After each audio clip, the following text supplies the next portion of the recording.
Sura ya 19. Kwa nini uchungu mkuu? Kazi ya Mungu hufanana sana kizazi hata kizazi na karne hadi karne. Wakati matengenezo makuu ya uamsho yanapofanyika, kanuni za Mungu za kuongeza watu ni zile zile. Msimamo wa kanisa kwa wakati huu ni sawa na wakati uliopita, na msimamo wa kanisa wakati uliopita unalofundishwa kwa wakati huu. Mungu waongoza watumishi wake kwa njia ya Roho wake ili kuendesha kazi yake duniani. Watu huwa vyombo tu katika mkono wake. Kila mtu amepewa nuru ya kutosha kufanyia kazi aliyokabidhiwa, lakini hakuna hata mtu yoyote aliyepata kufahamu mambo yote ya Mungu kwa wakati wake. Watu hawaelewi mambo yote yapasayo kazi ya Mungu wanayofanya. Hata manabii hawakufahamu ujumbe wote na mafunuo waliofunuliwa. Maana ya maono hayo ilikuwa ikifunuliwa taratibu, karne kwa karne. Petro asema, katika habari ya wokovu huo manabii walitafuta na kuchunguza, ambao walitabiri habari za neema itakawafikia nyinyi.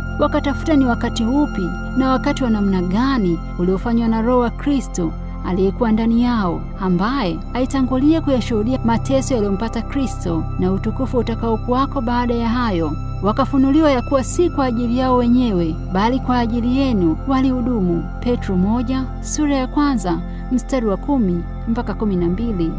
Katika kizazi cha Ukristo, hilo ni fundisho muhimu kiasi gani! Wale watu watakatifu wa Mungu walitafuta kwa bidii mambo yaliyofunuliwa wakati wa vizazi ambavyo havijazaliwa bado. Jambo hili linakanusha usemi wa Wakristo wanaostarehe tu na kusema kuwa unabii haufahamiki. Sio mara chache hata watumishi wa Mungu huwa vipofu, wakabaki wakifuata mapokeo tu na hadithi za mafundisho ya uongo, kwamba hushika mambo yaliyofunuliwa katika neno la Mungu sehemu. Basi wanafunzi wa Kristo, hata wakati ule Mwokozi alipokuwa pamoja nao, walikuwa na mawazo hafifu kuhusu Masihi, kwamba ni mtawala wa muda tu atakayekuja kuwasaidia, wala hawakuyafahamu maneno yake kuhusu mateso yake na kifo chake. Wakati umetimia. Kristo aliwatuma wakiwa na ujumbe wake kwamba wakati umetimia na ufalme wa Mungu umekaribia. Tubuni mkaiamini Injili. Marko sura ya 1 mstari wa 15. Unabii huo ulikuwa umejengwa katika Danieli sura ya 9.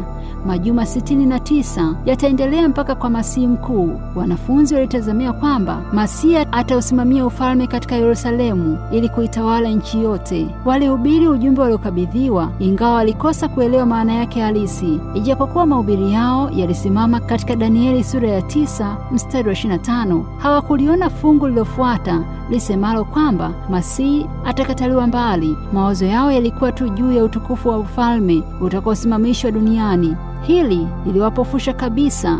Wakati ule walipotazamia Bwana wao kuwa mfalme katika kiti cha Daudi, walimuona akikamatwa na kuteswa na kudhihaikiwa na mwisho kufa msalabani. Kwa hiyo walivunjika na kukata tamaa kiasi gani! Kristo amekuja katika wakati ule ule ilivyotabiriwa. Maandiko yametimizwa kwa ukamilifu kabisa.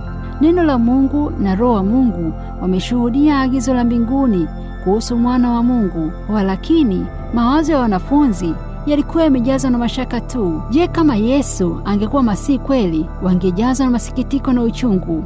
Hilo ndilo swali lililokuwa likiwahangaisha siku hiyo ya Sabato, baina ya kifo chake na kufufuka kwake. Hata hivyo hawakukataliwa na kuachwa. Nikaapo gizani, Bwana atakuwa nuru kwangu, atanileta nje kwenye nuru, nami nitaiona haki yake. Nuru huwazukia wenye adili gizani. Nitafanya giza kuwa nuru mbele yako, na mahali palipotoka kuwa pamenyooka.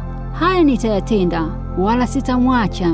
Mika sura ya 7 mstari wa 8 na wa 9. Zaburi sura ya 112 mstari wa 4. Isaya sura ya 42 mstari wa 16. Matengenezo yaliyotangazwa na wanafunzi yalikuwa sawa, kwamba wakati umetimia, ufalme wa Mungu umekaribia. Mwisho wa wakati ule, yaani majuma 69 ya Danieli 9, ambayo yangeendelea mpaka Masihi mwenye kutia mafuta, ndiye Kristo aliyetiwa mafuta ya Roho Mtakatifu alipobatizwa na Yohana Mbatizaji. Ufalme wa duniani haukuwa ufalme wa wakati huo wa milele ambao falme zote zitamtumikia. Danieli sura ya 9 mstari wa 29. Neno ufalme wa Mungu humaanisha ufalme wa neema na ufalme wa utukufu. Mtume husema, Basi na tukaribie kiti cha neema kwa ujasiri, ili tupewe rehema wakati wa mahitaji. Waebrania sura ya 4 mstari wa 16. Kuwapo kiti ni kuwapo ufalme. Kristo hutumia neno ufalme wa mbinguni kumaanisha kazi ya neema mioyoni mwa wanadamu. Kwa hiyo kiti cha utukufu humaanisha ufalme wa utukufu. Mathayo sura 25 mstari wa 31 mpaka 32. Ufalme huu ni wa baadaye, utasimamishwa katika kurudi kwake Yesu, wakati Mwokozi alipotoa maisha yake na kulia, imekwisha. Ahadi iliyotolewa kwa Adamu na Hawa huko Edeni ilithibitishwa. Ufalme wa neema ambao kwanza ulikuwako kwa njia ya ahadi tu ukasimamishwa. Hivyo basi kifo cha Kristo, tukio ambalo wanafunzi walidhani kuwa limeharibu tumaini lao, ndicho kilichothibitisha uhakika wa tumaini lao milele. Ingawa kilikuwa na ukatili wa hali ya juu kabisa, ndicho kilichohakikisha kuwa imani yao ni ya uhakika. Tukio lilowatia uchungu na kukata tamaa lilifungua mlango wa tumaini kwa watu wa Mungu wa nyakati zote. Kwa kuchangamanisha upendo halisi wa Yesu na anasa, ndiko kuliwafanya wanafunzi wakakuza ubinafsi wa tamaa. Njozi zao zilijazwa na enzi na taji za kifalme na utukufu wake. Kiburi chao, kiu yao ya heshima viliwaongoza, nao hawakuyajali mafundisho ya Kristo yahusuye ufalme wa neema na yale yahusuye mauti yake. Makosa haya yalileta matokeo ya majaribu yaliyowapata ili kuwarekebisha. Kwao injili ya utukufu itakayotangazwa ulimwenguni ilikabidhiwa. Injili hiyo ni ya kufufuka kwake Mwokozi. Ili kuandaa kwa kazi hiyo, majaribu makali yaliwapitia. Baada ya kufufuka kwake Yesu, aliwatokea wanafunzi wake waliokuwa wakienda Emao na kuwafunulia mambo yote yaliyomhusu yeye, kama maandiko yasemavyo. Lilikuwa kusudi lake kukaza imani yao juu ya unabii.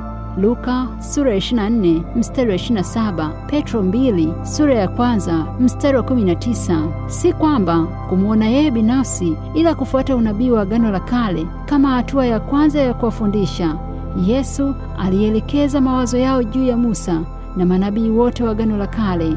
Kufa moyo hadi ushindi. Sasa wanafunzi walimpata kwa hakika yule ambaye Musa na manabii walioandika habari zake. Sasa mashaka na kukata tamaa vimetoweka, na badala yake wamekuwa na imani na ushindi kamili. Wamepita katika kipindi kigumu, na mwisho wameona jinsi neno la Mungu lilivyoshinda na kutimia. Sasa ni nini tena kitawatatanisha? Katika masikitiko makuu wamepata ushindi na tumaini la hakika ambalo ni sawa sawa na nanga iliyo imara. Waebrania sura ya 6 mstari wa 18 na 19. Bwana asema, watu wangu hawataaibika milele. Huenda kilio kuja kukaa usiku, lakini asubuhi huwa furaha.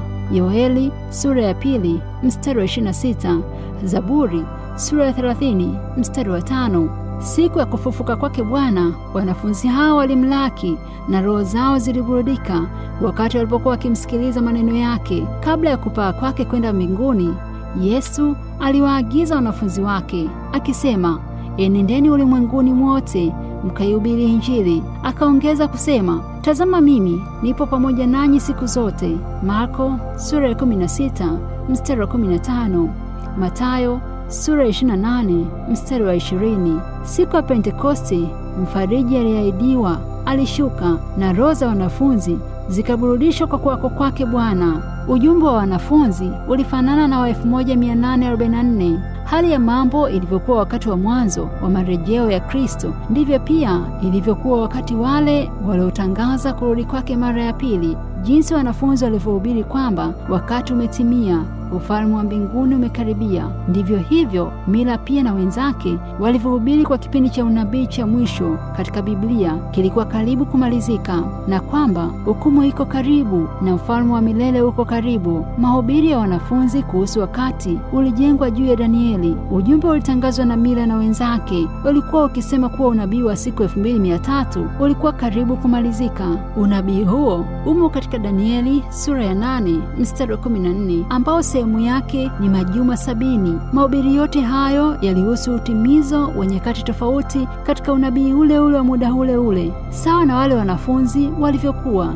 Halikadhalika, William Miller na wenzake hawakuelewa kamili ujumbe waliokuwa wakihubiri. Makosa ambayo yalikuwa kanisani yaliwazuia wasiutafsiri vizuri unabii. Kwa hiyo, ingawa walikuwa wakihubiri ujumbe wa Mungu, lakini kwa kukosa kuutafsiri vizuri, waliangukia katika hali ya uchungu na kukata tamaa. Miller alishikilia maoni ya wengi kwamba nchi hii ndiyo patakatifu, na akaamini kuwa kutakaswa kwa patakatifu ni kule kuchomwa moto wa utakaso wa dunia. Moto huo ni ule wa wakati wa kuja kwa Bwana, yaani mwisho wa dunia. Kwa hiyo akaamua kuwa mwisho wa siku 2300 ni wakati wa kuja kwa Bwana mara ya pili. Utakaso wa patakatifu kilikuwa kitendo cha huduma ya mwisho ya kuhani mkuu kwa kila mwaka. Ilikuwa huduma ya upatanisho inayofunga huduma zote katika mwaka mzima, yaani kuondoa dhambi zote katika Israeli.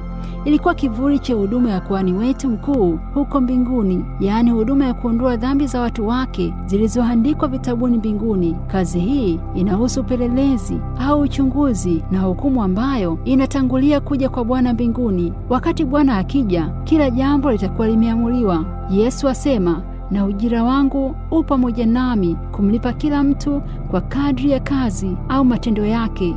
Ufunuo sura 22 mstari wa 12. Kazi hii ndiyo iliyotangazwa katika ujumbe wa malaika wa kwanza, Ufunuo sura ya 14 mstari wa 7, kwamba mcheni Mungu na kumtukuza, maana saa ya hukumu yake imekuja.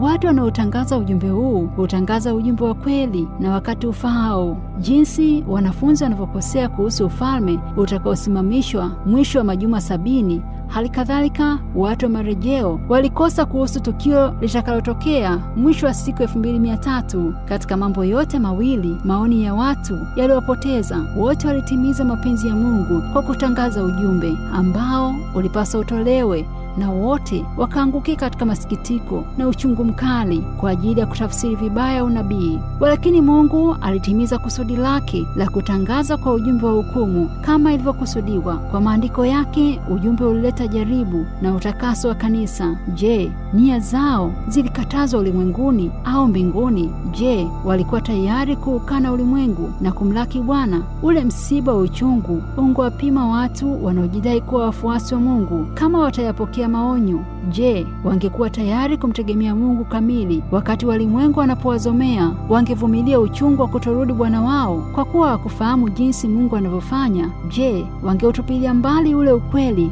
unaothibitisha katika neno lake? Jaribu hili litatoa fundisho kuhusu kukubali na tafsiri za binadamu badala ya neno la Mungu hasa. Wana wa imani watajitahidi kuchunguza Biblia ili kupima msimamo wao na kukataa kitu chochote ingawa kinakubaliwa na Wakristo ulimwenguni, kitu ambacho hakipatikani katika maandiko matakatifu ingawa kinakubaliwa na Wakristo ulimwenguni. Mambo ambayo wakati wa majaribu huonekana kuwa giza, baadaye yatakuwa dhahiri. Ingawa majaribu yanatokana na makosa yao, lakini kwa maongozi ya Bwana, ambayo njia zote za Bwana ni fadhili za kweli, kwao walishikalo agano lake na shuhuda zake. Zaburi sura 25 mstari wa 10.